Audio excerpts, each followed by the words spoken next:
2024 लोकसभा चुनाव को लेकर कांग्रेस और बीजेपी दोनों ही कमर कसनी शुरू कर दी है, लेकिन इस लोकसभा चुनाव से पहले यूपी के कुछ खास सीटों को लेकर चर्चाएं हैं।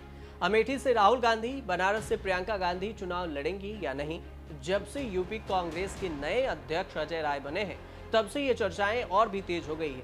कांग्रेस नेता प्रियंका गांधी प्रयागराज, वाराणसी या फूलपुर से चुनाव लड़ेंगी या किसी और सीट से लड़ेंगी, इस बात पर भी मंथन शुरू हो गया है। पार्टी के 5 सीटों पर होमवर्क भी शुरू कर दी है। हालांकि प्रदेश नेतृत्व की पहली प्राथमिकता फूलपुर सीट है। प्रयागराज को दूसरे, वाराणसी को तीसरे नंबर पर रखा गया है। इसके अलावा यूपी के अन्य 2 सीटों का भी विकल्प ढूंढना शुरू हो गया है। इन सीटों से कांग्रेस का गहरा नाता रहा है। खबरों की अगर माने तो सूत्रों का कहना है कि इन सीटों का पूरा डेटा तैयार कर लिया गया है। केंद्रीय कार्यालय भेजा जाएगा, जिसमें जीतने की गुंजाइश अधिक होने की वजह ही बताई जाएगी। इसके लिए पार्टी आंतरिक रूप से संबंधित सीटों का सर्वे भी कराएगी। आपको बता दें कि यूपी के फूलपुर से खुद देश के पहले प्रधानमंत्री पंडित जवाहरलाल नेहरू चुनाव लड़ चुके हैं। इससे पहले खबर थी कि प्रियंका गांधी वाराणसी से चुनाव लड़ सकती हैं, जिससे वह प्रधानमंत्री नरेंद्र मोदी को सीधे चुनौती दे सकें। दूसरी तरफ राहुल गांधी के अमेठी तो सोनिया गांधी के रायबरेली से चुनाव लड़ने की तैयारी भी शुरू हो गई। अभी तक खबरें थी कि सोनिया गांधी अपने स्वास्थ्य के कारण चुनावी मैदान में नहीं उतरी, तो रायबरेली से उनकी बेटी यानी प्रियंका गांधी चुनाव लड़ सकती हैं। इसी तरह कोर्ट के आदेश के चक्कर में अमेठी से राहुल गांधी की जगह प्रियंका के मैदान में उतरने की संभावना जताई जा रही थी, लेकिन अब राहुल गांधी के चुनाव लड़ने की तस्वीरें भी साफ हो गई है। माना जा रहा है कि राहुल गांधी अमेठी से चुनावी मैदान में उतर सकते हैं। इस कड़ी में कांग्रेस ने कई राज्यों के प्रदेश अध्यक्ष को भी बदला है। पार्टी ने उत्तर प्रदेश में अजय राय को प्रदेश अध्यक्ष नियुक्त किया है।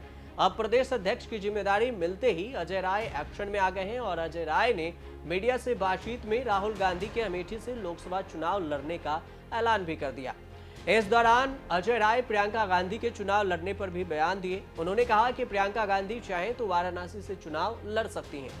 यूपी के फूलपुर सीट की अगर बात करें कि यह सीट कितना महत्वपूर्ण है, तो इसे समझ लीजिए कि फूलपुर सीट से खुद देश के पहले प्रधानमंत्री जवाहरलाल नेहरू 3 बार सांसद रहे।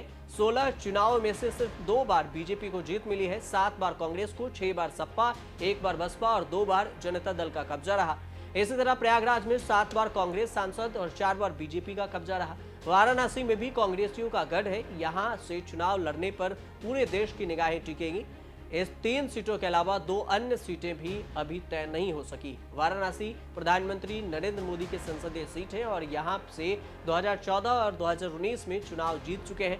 2024 में भी उनके वाराणसी से चुनाव लड़ने की संभावना है। विपक्ष के बड़े चेहरों के सामने बीजेपी अपने भी बड़े चेहरों को लोकसभा के मैदान में उतारने जा रही है। रायबरेली, मैनपुरी और प्रत्याशी का ऐलान भी कर सकती है। इन सीटों की तुलना भी की जा रही है। यूपी के कई मंत्रियों को चुनाव लड़वाया जा सकता है। कई सांसदों को टिकट भी दिया और कई सांसदों का टिकट काटा भी जा सकता है। आपको बता दें कि 31 और 1 सितंबर को मुंबई में विपक्षी दल जुटेंगे। यहां पर इंडिया गठबंधन की तीसरी बैठक होगी। इस गठबंधन के लिए बैठक बेहद ही महत्वपूर्ण है। इस बैठक में कई ऐसे फैसले किए जा सकते हैं जो इसका भविष्य तय करेंगे। इंडिया गठबंधन का 31 अगस्त को तीसरी बैठक होनी है। 1 सितंबर तक चलने वाली यह बैठक मुंबई में है। बैठक में एजेंडा भी तय किया जाएगा। चेयरमैन के नाम पर भी चर्चा होगी। सूत्रों के अनुसार इस एजेंडे में गठबंधन का एक झंडा तय किया जाएगा। मुंबई की बैठक के बाद सितंबर से देश भर में गठबंधन की साझा रैलियां भी शुरू हो जाएगी, जिसमें 6-7 प्रमुख नेता और विपक्षी सीएम भी शामिल होंगे। अब देखते रहिए।